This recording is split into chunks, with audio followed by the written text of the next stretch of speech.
Aujourd'hui, analyse la boutique Parfumentia. Si tu souhaites un audit complet de ta boutique, n'hésite pas à me le laisser dans les commentaires et je me ferai un plaisir de l'analyser. Alors par rapport à la boutique Parfumentia, voilà comment elle se présente. Il y a un problème au niveau de ces articles, au niveau du design. Alors moi je serais d'avis de revoir un peu la hauteur de cette session, de ce div, pour limiter un peu ce paragraphe qui apparaît. Aussi au niveau du footer, il faut absolument avoir les pages légales, les informations sur l'entreprise, les moyens de contacter le propriétaire. Voilà, un maximum d'informations, sinon il y a des chances d'être bloqué sur Facebook, Google et Stripe. Enfin, au niveau des titres, il y a un problème. Le logo est en H1, c'est pas bon.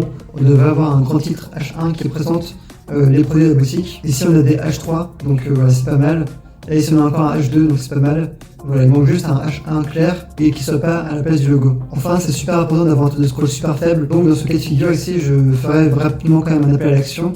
Je mettrai aussi une pop-up très important pour inciter les gens à laisser leur mail pour ensuite les relancer avec des flux d'emailing. C'est très important. A priori, il y a un problème au niveau de l'offre marketing, donc il faut vraiment revoir ça parce que sinon la boutique risque d'avoir un taux de clients qui partent directement très élevé. La page ici, elle n'est pas à la hauteur en fait. Il faut vraiment mettre une phrase claire qui annonce directement une offre claire en fait. Alors par rapport à la page produit, elle est pas mal, il y a juste un gros défaut. En fait, on lit de gauche à droite et c'est super important de prendre en compte. C'est-à-dire que là, on va d'abord lire le texte et ensuite voir l'image. C'est pas bon. Il faudra vraiment inverser l'image à gauche et le texte à droite. Ensuite, au niveau du produit, il est vraiment très bien. Moi, j'aime beaucoup le packaging, il est très joli. C'est un packaging unique, ça rend très bien. Il manque encore une fois les informations de livraison.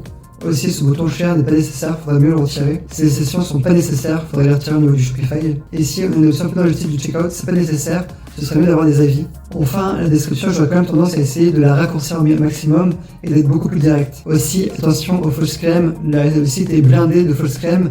Les false claims, c'est des informations fausses en fait. Et c'est pour ça qu'en fait, tous les jours, il y a des gens qui me contactent pour débloquer leur compte Merchant Center.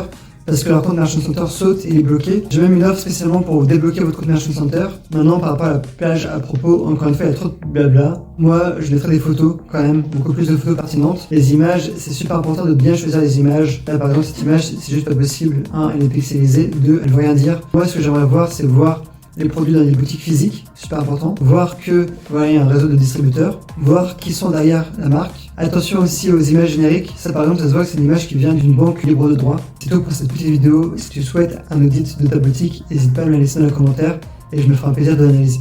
Et merci d'avoir regardé cette vidéo jusqu'au bout.